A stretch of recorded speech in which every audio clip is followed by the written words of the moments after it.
Elaine Showalter's A Literature of Their Own, British Women Novelists from Bront to Lessing, provides a comprehensive examination of the evolution of British women's writing from the 19th to the 20th century. The book traces the development of a distinct literary tradition among women writers, analyzing their works within the broader social, cultural and historical contexts that shaped their creative endeavors. Showalter categorizes this tradition into three phases: the feminine, the feminist, and the female, demonstrating how these stages reflect the changing roles and aspirations of women over time. The feminine phase, spanning from the mid-19th century to the late Victorian era, is characterized by women writers' efforts to integrate themselves into the predominantly male literary canon. During this period,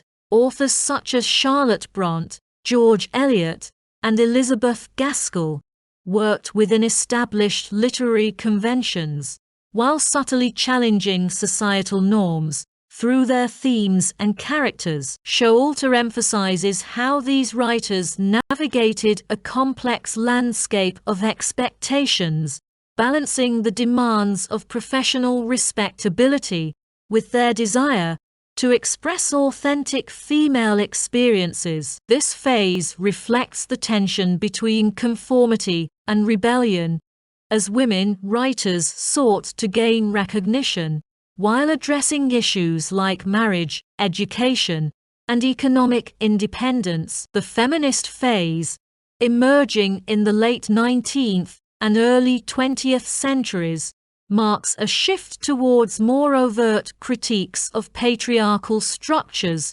and a focus on gender inequality. Writers such as Virginia Woolf and Olive Schreiner exemplify this phase by addressing issues like the limitations of traditional gender roles, the need for female autonomy, and the importance of financial independence. Woolf's A Room of One's Own is highlighted as a seminal work that articulates the material and psychological conditions necessary for women to achieve creative freedom. Showalter explores how these feminist writers not only critiqued societal constraints, but also experimented with narrative form and language, reflecting their desire to create a literature that truly represented women's perspectives. The female phase, which began in the mid-20th century,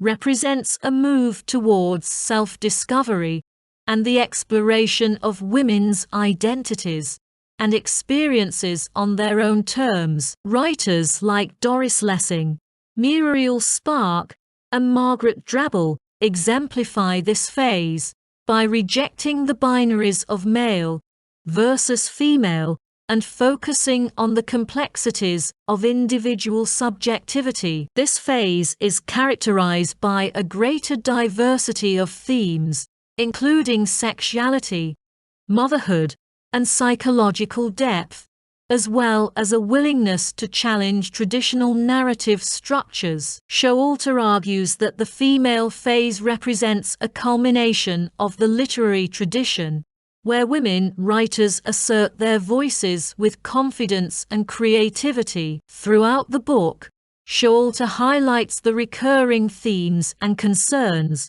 that have shaped women's writing across these phases. One such theme is the tension between domesticity and professional ambition, as many women writers grappled with the societal expectation to prioritize family life over personal or artistic fulfillment. This conflict is evident in works like Charlotte Bronte's Jane Eyre, which portrays a heroine who seeks both love and independence, and George Eliot's Middlemarch, which examines the limitations placed on women's aspirations in a patriarchal society. These narratives reflect the broader struggle of women to reconcile their private and public selves. Another key theme is the exploration of female relationships, including friendships, rivalries, and mentorships. Showalter notes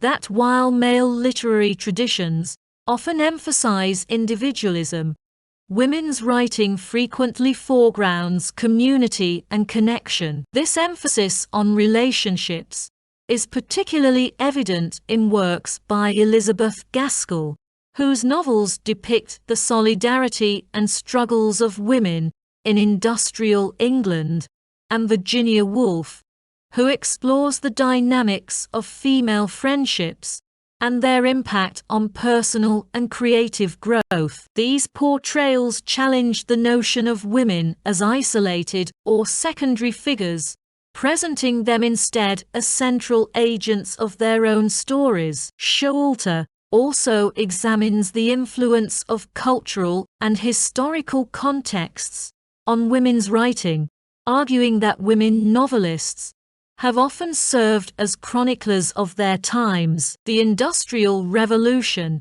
the suffrage movement, the two world wars, and the post-war period all shaped the themes and concerns of women's literature. For instance, the feminist phase was deeply influenced by the fight for women's rights and suffrage, while the female phase reflects the social change and expanded opportunities for women in the mid-20th century. By situating women's writing within these contexts, Showalter demonstrates how their works provide valuable insights into the shifting dynamics of gender and power. The book also addresses the challenges faced by women writers in gaining recognition and legitimacy in the literary world. Showalter highlights how many women adopted pseudonyms or male pen names to navigate a male-dominated publishing industry,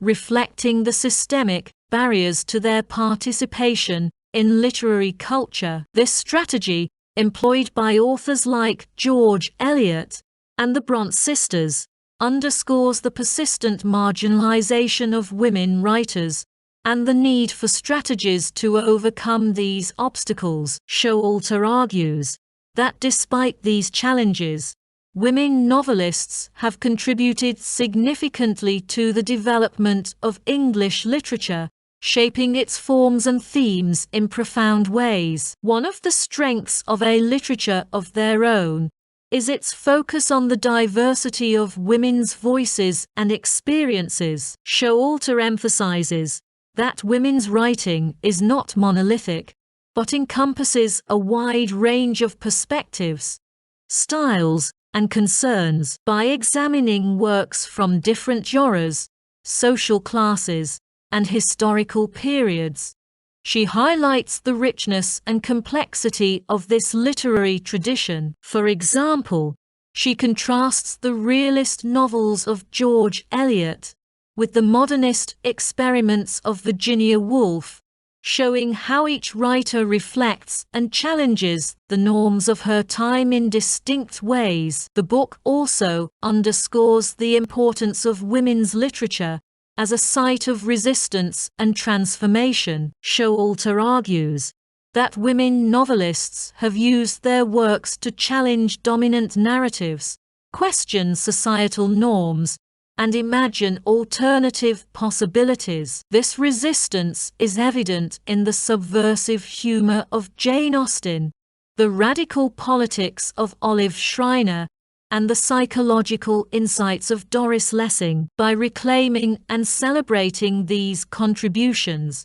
Showalter positions women's literature as a vital and dynamic force within the broader literary canon. Showalter's analysis is both critical and celebratory, acknowledging the limitations and contradictions within women's writing, while recognizing its achievements and potential. She critiques the ways in which some writers internalized patriarchal values or limited their ambitions, but she also celebrates their resilience and creativity in navigating a restrictive cultural landscape. Her approach is grounded in feminist theory, but it is also deeply attentive to the aesthetic and formal qualities of the works she examines.